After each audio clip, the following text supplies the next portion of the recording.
Hello, I'm Sydney. Welcome to my Flock and Squawk, and a quick word of warning before you start this craft. If you hand sew this like I did, it takes forever. I started this before Christmas and now I've just finished it up yesterday. Also, a word to the wise, your fabric choice matters. If you use vibrant colors like I did in a sort of rainbow, then you're going to end up with something that looks a little more primary school than you might anticipate. I didn't anticipate it looking so, not necessarily childish, but so like younger. But yeah, so heed that warning, and I hope you enjoy this craft from the 70s. One more quick note before we get into this video. This whole book is available on archive.org through their free library system. All you have to do is search for it on archive.org, sign in, and you'll be able to check it out with their free library system. If you'd like to follow along that way, please do so. If not, here is the video. The link will also be available in the description. Hi, I'm Sydney and welcome to my Flock and Squawk. Today we're going to be doing a little craft out of a book from 1974 called The Complete Book of Home Crafts. If you hear some squeaking or noises, it's my dog, Sappho, who is just playing right next to me. But if you look on the cover, there are several of the crafts that feature in this book, and on the back cover, there is actually the one I plan on doing today and sharing with you guys. So it is on page 32 of this book. Don't nibble it. You can't probably see that, but my poopy dog, Sappho, tried to nibble the corner of the page. And it is this patchwork ball made of pentagons. So there it is, and there is the template infographic with it. You can pause if you would like to look at it longer. And it says, the patchwork ball. This is made of 12 pentagons cut from thin cardboard. Trace the shape from diagram 1, cut 12 exactly the same size, cover the shapes with different colored fabrics, join 5 pentagons around the sides, 1 central, and sew them together. So here, you can pause to read, but that is what I'm going to be doing. So for my thin cardboard, I have an old graham cracker box. I've already popped both ends so it can be kind of flattened, but I will open it up and use that as my cardboard. For my fabrics, I've decided to just use some different colored felts. I have sort of a rainbow assortment here. To easily trace out of the book, I have some just printer paper and a pen that I know will not bleed through. And then for tracing it onto the cardboard, I have this pen, which is just a Sharpie fine point. So that way it'll be easy for all of us to see. Then I have some tacky glue. I have my hand sewing kit, which has some thread, some little snips for my thread. I have 2 different packets of hand sewing embroidery needles, some clips, and a hard plastic rubber type chicken, which everyone needs, but especially when your hand sewing kit is fried egg. So I have that for hand sewing these together, but I also have some tacky glue, which I'm not sure, like this is kind of old, so I'm not sure if it'll really work well, but I have it.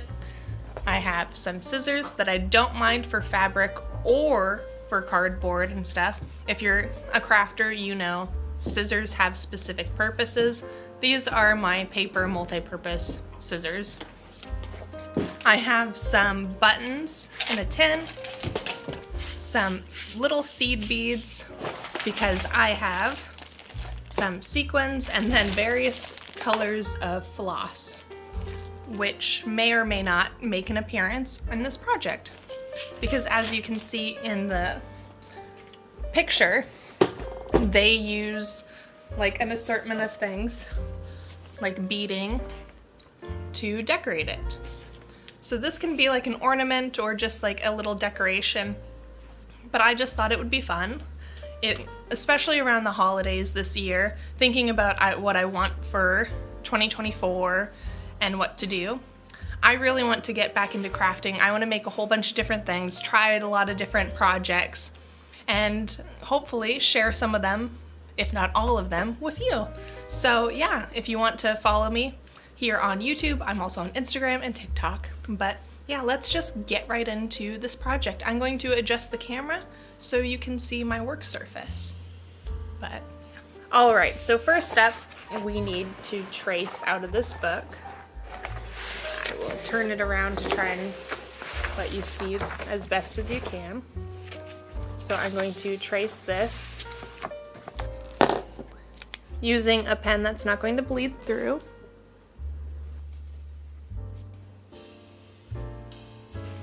So, step 1, done. Step 2, I'm going to cut out this shape.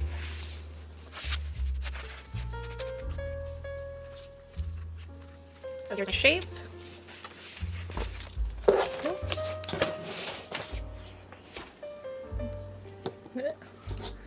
Here's my shape, and I'm going to disassemble this cardboard and make a few.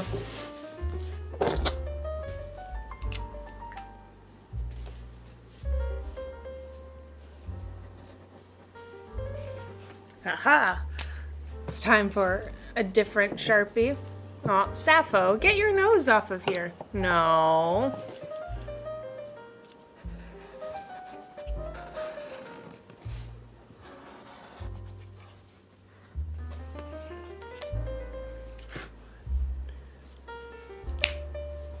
So here we have 12 of these outlined using my little piece of paper and my Sharpie. So what we do next is that these have to all be cut out. So let's just... And here we have all of our little pentagons made out of the box. So we have all of these, and now it says to trace from diagram 1, cut exactly 12 of the same size, and then cover them with fabric. So what I'm going to do is, I think I have 12. So 1, 2, 3, 4, 5, 6, 7, 8, 9, 10. I have 10. So I guess I'll make the top and bottom the same, but we have 10, or I have 10 felt sheets. So what I am going to do is cut out total of 12. I will do a couple of the same for top and bottom, and we will adhere it to our things. So let's see. So it'll be like that.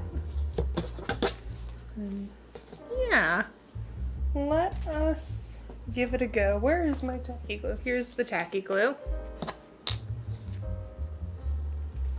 I wonder. Oh, this one's not even opened. Let me double check.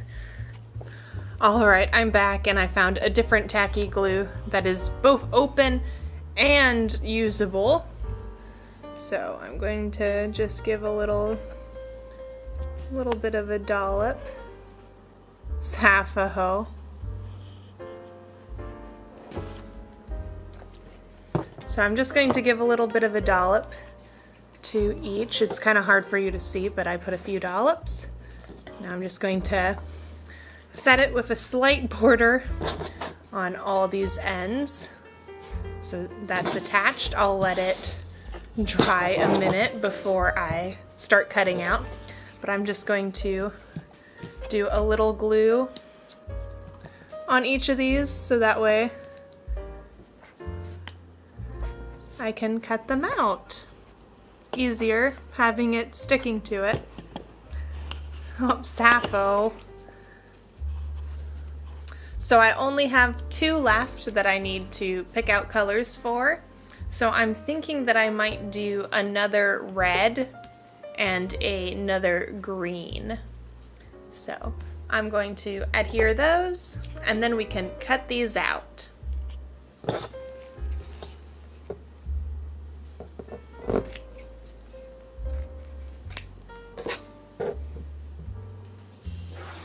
And with that, I cut them all out like this, leaving border room so that way I can fold them over and cover it properly, and then we can use this edge to adhere them or attach them.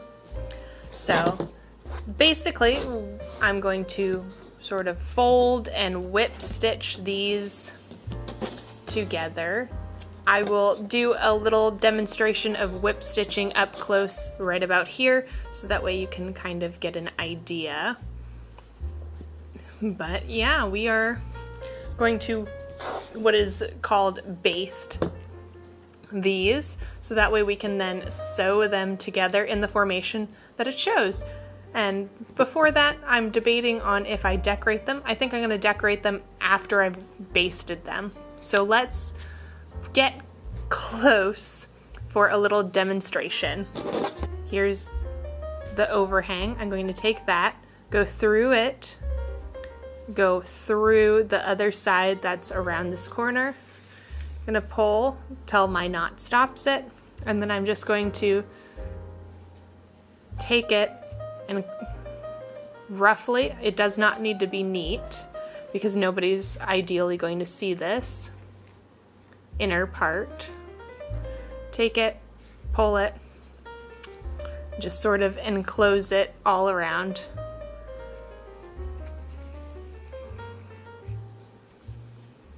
And then go over to this corner, fold this, fold it, sort of sandwich it up, and then go through, and pull. It's fine that this is showing because no one's going to see the inside ideally, like I said. And then I'm just going to keep whip stitching this around. So that way it will be fully covered on all the sides and you'll just have more of a clean edge. So that is what I'm going to do with all these. I know it's probably not the best tutorial, but this is sort of the idea that we're going for. You could probably just glue these edges down. But for now, that's what I'm going to be working on for this project. And eventually it'll just sort of look like this. Alright, so basically I laid out my pieces how I would like them to be on the ball. And then you just sew the edges that touch the center one all together. And then you sew these edges along here, and I've already started on one half, and I just have this edge to sew. But yeah, you just sew all these along here, and then you hold them up together like this, and sew along here. I'll show you what that looks like. And this is the same technique that you'll do all the way around the ball. So you take a little over here, and then you push your needle to the other side, and then you just pull it through, and you make your stitch.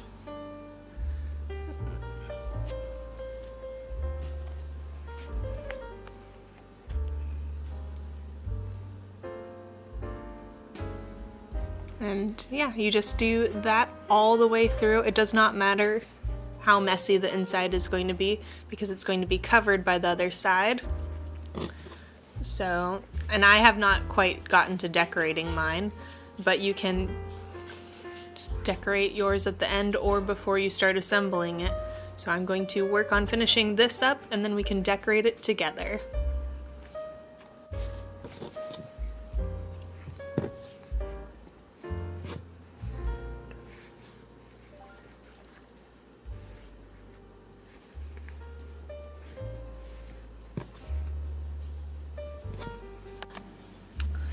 Alright, so I've finished sewing my two halves. Whoop.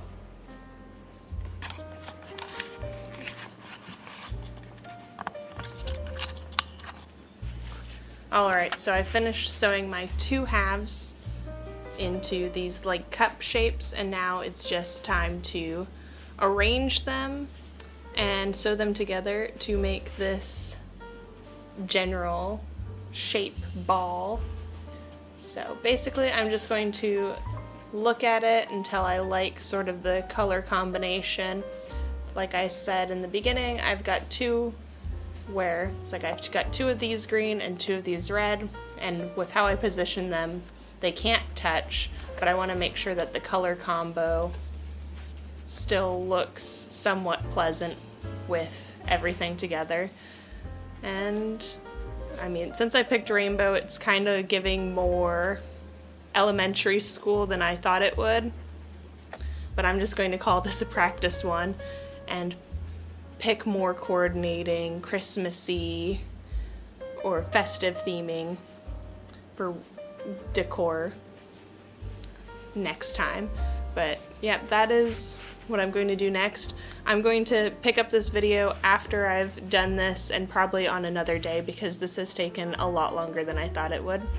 If you had just like glued these pieces, it would definitely go a lot faster. But stitching it, I think, is going to be more secure overall. It's very sturdy structure, actually.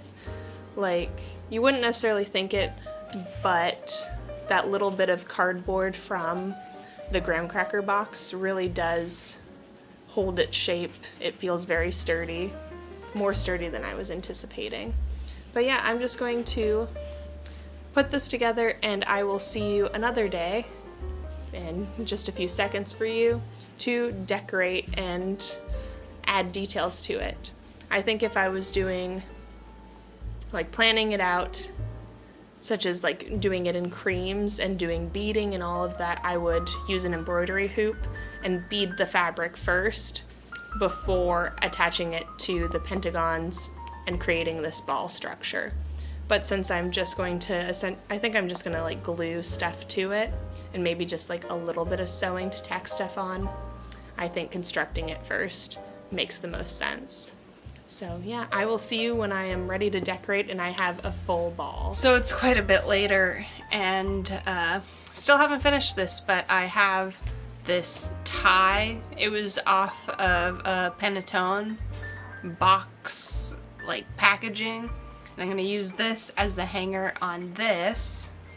So it's still half of the ball, and I'm going to take an awl, which is essentially this long pointy thing, and crochet, an awl and a crochet hook, and I'm going to poke a hole in this. I'm gonna, hopefully that's about the center.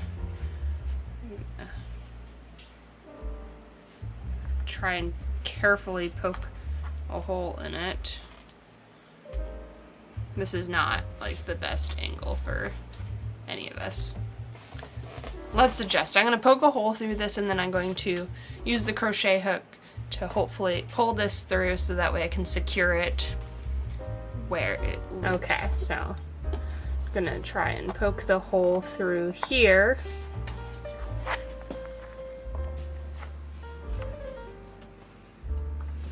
I probably should have done this before. Poke the hole. You can see, made a hole. I'm going to try and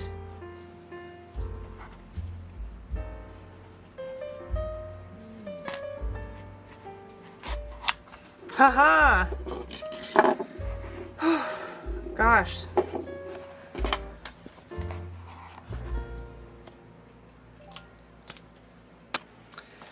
Thank goodness that pretty much worked. I had to switch out from the crochet hook to a pencil to get it actually through, because I didn't make the hole big enough for the crochet hook, and I didn't want a huge gaping hole. But I feel like I did pretty good at getting it in the middle. So now I'm just gonna sew this thing together and get back to you. So just a little bit longer for this video. And yeah, like the intro said, or is most likely going to say, not really a fan of the one that I've made, but it's potential, and this is just sort of a first go at it. So I hope to ideally make a better version in the future. So yeah, I'm going to just sew these together and show you the final product.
So, thank you so much for watching and hopefully following along on this craft. It, like I said in the intro, took a lot longer than I anticipated, and I'm not the biggest fan of how it turned out for me. I feel like with more pre-planning thought put into the fabrics and everything, it could turn out more to my taste. But I feel like this was a fun, solid craft. You can apply it to most shapes. Obviously, you'd have to do a different amount for how many sides you'll end up with, how many, like, for example, like if you did a square, you would need a different number than if you do this full ball. I also feel like this is very, you can scale it, so you can make this a lot smaller or a lot bigger. But overall, I'm kind of coming back around. I had sort of like, this is going great, oh my god, this is taking so long, I don't really like my color choice. Hey, this isn't actually that bad, and now I'm sort of like, it could be better, but I'm happy with my end result. So I hope you enjoyed this video, and I hope you enjoyed seeing this process. And if you hand sew, it'll take a lot longer than you might anticipate, especially if you are not as comfortable with hand sewing as someone like me. But overall, I hope you enjoyed this video. I hope you flock and squawk again with me sometime. I make sort of whatever I like. I don't really have a true theme on my channel, but I do a lot of baking and taste tests, done some vlogs, and hopefully a few more crafting videos. So thank you so much for watching. Let me know in the comments down below what you thought, and have a great rest of your day. Bye!